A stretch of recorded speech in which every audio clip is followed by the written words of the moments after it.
Quitting that relationship.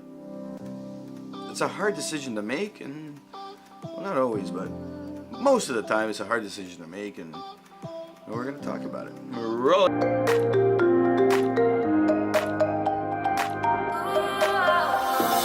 Welcome back to another video where we're exploring this whole idea of quitting and how to do it right. How to do it the right way, not the hard way. How to do it in a way where you're left with less regret and more confidence on moving on with the things you really need to be doing with your life. I got a great email from somebody who's suffering through this idea of change with the relationship. Should I quit? Should I not quit? Should I quit? Should I not quit? It's very, very simply one of the worst places to be in. And in yesterday's video I talked about somebody who was working on their business and they were suffering through this whole idea as well. And this plays a similar role in how you're going to be addressing quitting. It's the same kind of fundamental principles, it's just applied a little bit differently. Hi Nikos, I am watching a whole bunch of your content on this topic and you popped up. I wish you had more views. Thank you, I do too. I wish I had subscribers too, so subscribe.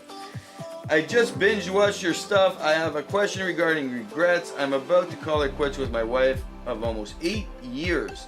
It's a long time, buddy. Things have changed and nothing is feeling right anymore. What would you do to make sure you have no regrets? I keep going back and forth with her about it. When we take time away from each other, things are better, but then go back to being bad. How do I know I am making the right decision? This is a tough one. This is a super tough one.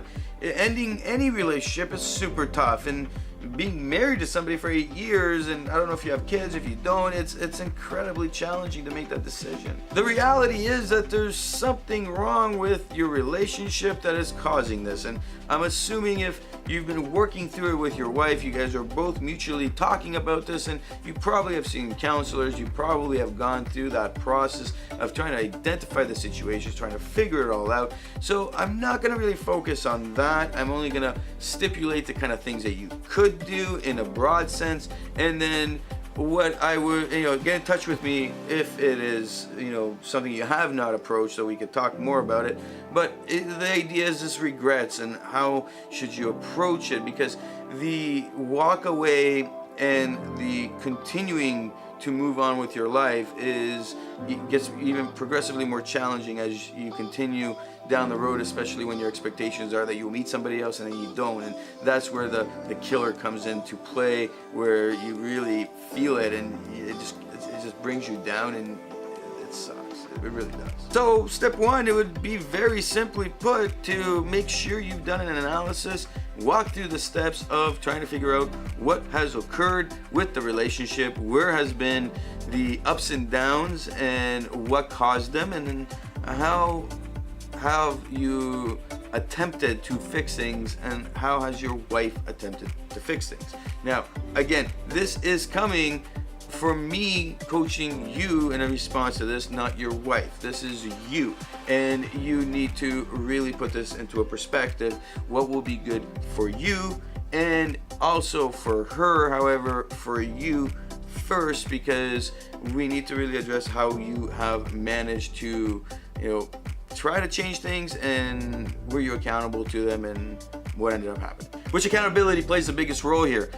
What have you done and what have you tried, and how often have you been able to hold yourself accountable for the things that you tried to do but you didn't succeed at? At the end of the day, the reason why I'm saying you first, not your wife, because your wife will react the way she needs to be reacting. She's doing her thing and you are trying all the different things that you can make this whole relationship go back to how it was, which was better. Not necessarily exactly how it was, not the honeymoon stage and all that, but better. Make it happy again. Make love come back.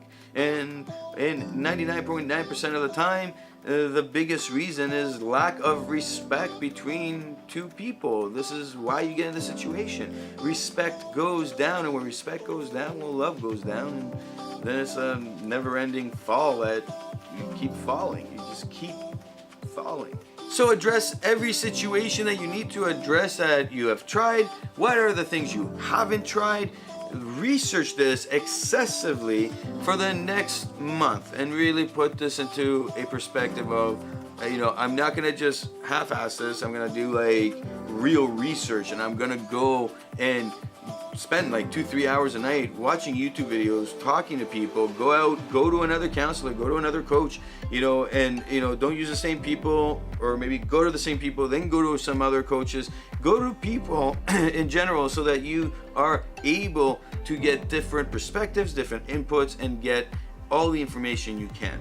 I would then put a plan into play to try all the things that you really think will make a change. And what I would do is I would share this with my wife. I would say, hey, this is what I'm doing. This is what I've been doing for the last month.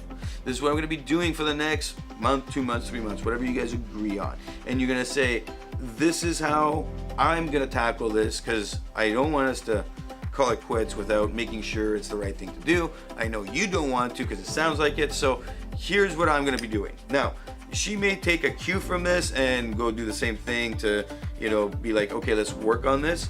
But if she doesn't, you can't control that. You are not responsible for reactions to whatever you're trying to do. What you can do with her, however, is you can have her help you be accountable to the things you're saying you're going to try and do. So that when you are half-assing something, well, then now she can call you out on it, and then you can be like, yeah, you're right, I'm not doing it, let me go back and fix it. And this will be a serious opportunity for you to find success, because a lot of the times people will, especially when it's something to do with respect, people will say they're going to do something, they don't do it, and what ends up happening is the person loses more respect for you. This is two things that are occurring. One is you're being held accountable, and whatever you're doing is in a plan, it's in a timeline, you're focusing on that, and because of that, you're trying everything, and you'll feel better about yourself when you do call it quits. So really, that do I quit, do I not quit, goes out the window. You're not even thinking about it, because you're executing this plan, and you know there's an end date to it. You know that after I'm done doing all this stuff, I'm done. All right, and then on the other side, once you start being accountable and your wife sees that, what tends to happen is respect tends to grow, and respect starts to grow, well, then love starts to grow, and it's not necessarily a immediate reciprocation of it, but it's more in the lines where she will start making more of an effort, seeing you doing more of an effort, making things easier, and respect will start to grow even more, and then love will pick up and things will start moving in the right direction. This is critical. You need to follow through so you can feel confident at the end, and this other side of things starts to grow with the respect and the love. Lastly, I would follow through on this timeline, and I would make sure I'm trying everything. I would put not big expectations, but mediocre expectations on the results that you're planning on seeing on that timeline. If you see increments of success, then I would continue working on that success. If you don't, well, then I would try the next opportunity that exists. How many do you have? 2, 3 over the next 3 months. Try them all out, see what's happening. You're being held accountable, you're monitoring, you're measuring the results, and you're keeping the expectations low, so that if you don't hit those expectations, you won't get upset and you won't quit on us. Lastly, 2 things may happen. You're either gonna find that love again and find that happiness, and everything will go back to lovey-dovey, or you're gonna quit. Simple. At that moment, you have 2 things that you need to focus on. One is, how do I keep doing the things I'm doing if love comes back and everything goes back to being normal? How do I focus on being that man she wants me to be? Because this is what we're actually doing through this process, is we're redeveloping the opportunities for success to happen and make you that man she wants. Very simple. However, if things don't work out and you've done everything you can, well, now it's concrete. You have tried the things that you thought could work. You've tried them enough. The opportunity to do this over a series of months puts away that idea that, oh man, did I try everything, did I not, and is this the right thing? Like, you're not going to be thinking about that for all these months. So when the time comes, okay, I tried everything. You'll be good with yourself. You'll feel good about it. And what you're going to do is write everything down. And I said this in previous videos, and especially yesterday's with the business and the person thinking about quitting the business. The same thing here. You're going to write everything down. You're going to write down why you are quitting. What did you try? How did it work out? What could have you done differently? what couldn't you have, and you'll have a record as well of your accountability measures, because you're going to be doing this through the plan and you're going to be measuring everything.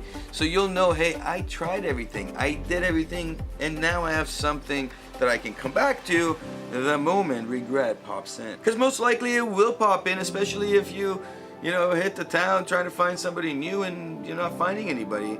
And of course, I don't encourage people to go date right away. I encourage people to start working on themselves first and entertain the idea of maybe dating. But the idea is for you to find yourself again, really enjoy being with yourself again, really enjoy being who you are. However, those thoughts come in and then you start feeling, oh, I need somebody, and you feel needy on certain nights, certain days, certain seasons. And the reality comes down to being able to reference back to why you quit on the narrative that existed then, not in the future when you're lonely.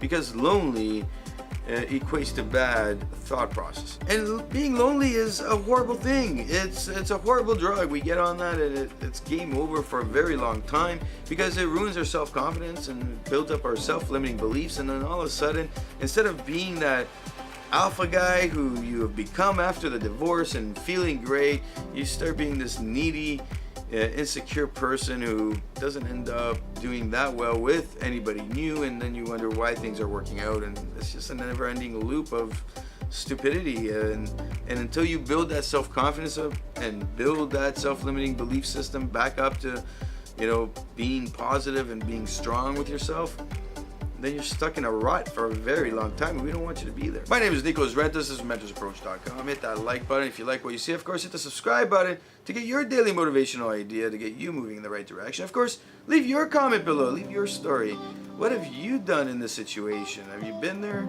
Are you there? What are you doing about it? Because there's many ways to work things out in a way where regret goes, and you can make this decision a lot easier. And how did it work out? Or how's it working out? What are you trying? And leave your comment below in a way that somebody can really relate to, because who knows, somebody might be reading that, they might be going through it, and you might help change a life.